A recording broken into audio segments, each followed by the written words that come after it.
தமிழ்நாட்டின் வாழ்வாதாரமான காவிரி நீரை தடுக்க கர்நாடகாவுக்கு எந்த உரிமையும் இல்லை என கூறியுள்ள தேமுதிக பொதுச் செயலாளர் பிரேமலதா விஜயகாந்த், காவிரி சிக்கலுக்கு தமிழ்நாடு மற்றும் கர்நாடக முதலமைச்சர்கள் நேரடியாக உரையாடல் நடத்தி நிரந்தர தீர்வு காண வேண்டியது காலத்தின் கட்டாயம் என தெரிவித்துள்ளார்.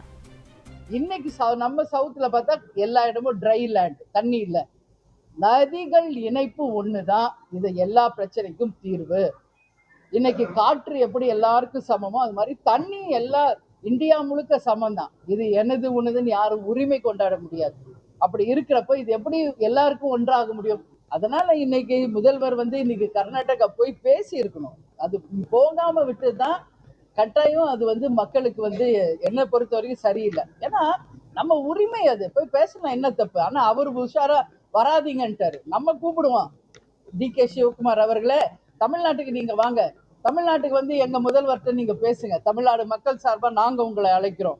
கர்நாடகாவுக்கு வந்தா தானே பிரச்சனைங்கிறீங்க, தமிழ்நாட்டுக்கு வாங்க, நாங்க உங்களுக்கு பாதுகாப்பு கொடுக்குறோம். உங்க